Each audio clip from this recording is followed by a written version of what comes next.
Well, the World Cup's over. It's done and dusted, but cricket still goes on. India are travelling to the West Indies to take them on in all three formats over August. The squads have been announced. Let's have a look at them on Hoggs Vlog.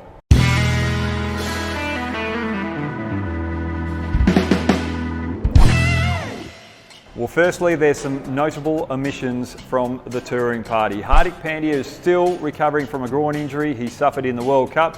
Vijay Shankar, toe injury from the World Cup, he's out as well.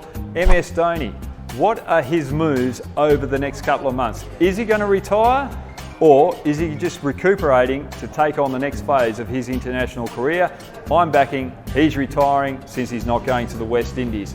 And Jasprit Bumrah, he's not playing the white ball format, he's just over there to play the test matches. Now let's look out the test team. Now they've got the whole squad there. This is how I think the starting 11 will look like.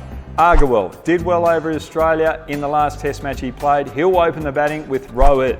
I know Rohit wants to bat down the order, but team management want him to open, and they need him to open because they need some solidarity up the top. Rahul doesn't make the grade. He's averaging under 25 over the last 2 years. He's lucky to get another opportunity, so Rohit for me.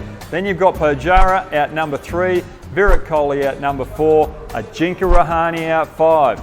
He's struggling with form as well. He hasn't made 100 over the last couple of years. He's averaging just around 30 in that period as well. So he's got a lift being the vice captain. Now with Rohit opening the batting, I'm going to have Pant batting out 6. He's a quality keeper, but also dynamite with the bat. He got 100 over in Australia. Give him another opportunity out that position. Now I'm going to have Jadeja out 7. Good all-round ability. Left arm off spin, best fielder in India at the moment, and can handle the bat. But you've also got Ashwin coming in out 8, and then you've got the bowlers, Ishant Sharma, Bumrah, as well as Shami down the lower order. Now the players that are missing out are the 2 Yadavs, Umesh and Kuldeep Yadav, as well as Saha and Vihari.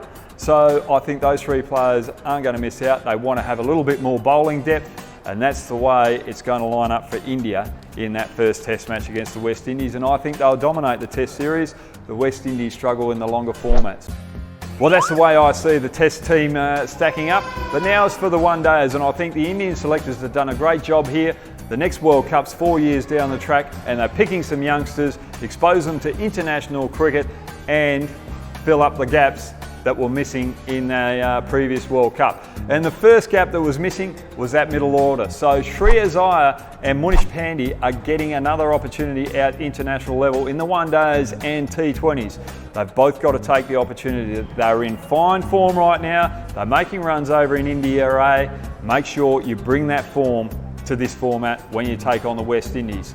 Also, you need to look out the bowling depth in your fast bowling department. And this is what they've done. They've picked some youngsters. Khalil Ahmed as well as Navdeep Sahni, they are playing in the one-days as well as the T20s. I like them. They've got brilliant talent. Ahmed, beautiful left arm swinger. Sahni, sheer pace, but can move the ball in the air as well. That is giving India good depth and good exposure to the international scene as well. And Deepak Chahar, he's only playing in the T20s. He's a swing bowler from the Chennai Super Kings. I like that inclusion. But then you look at the T20s, you're giving some spinners a go. You've got Krunal Pandya, good all-rounder. Washington Sundar, fantastic all-rounder. Big hitter, but can bowl some handy right arm off spin. And then Rahul Chahar, the right arm leg spinner. I like those inclusions. But Agarwal's not on the one-day trip because Darwin's coming back, and you've also seen Dinesh Karthik being kicked out of the team. Now he's 34 years of age. The next time the World Cup comes around, he's going to be 38. He's not on the radar for the Indian selectors. He's been removed. But I think India, they're going to struggle in the T20s against the West Indies. The West Indies are a powerhouse in that format. Big hitters, strong hitters, and they've got quality pace attack in T20 cricket as well. When it comes to the one-days, that's where India are going to take control over in the West Indies. They're going to dominate the one-days and the test matches as well. So for me, I think the Indian selectors have done a fantastic job. There's only one player that I think they should be including over there. That's Shubman Gill. He's made 350s in India A. Youngster coming through. Pritiv Shaw's not over there as well because of an injury. He's still recovering. So get these youngsters in. They've got the talent. They're making the runs. They've got centre stage. I think you've missed a trick there to the Indian selectors, but that's the way the cookie is crumbled. So if you like what I'm doing, subscribe downstairs, get on that bell, and that will give you a notification of when the next video is coming out.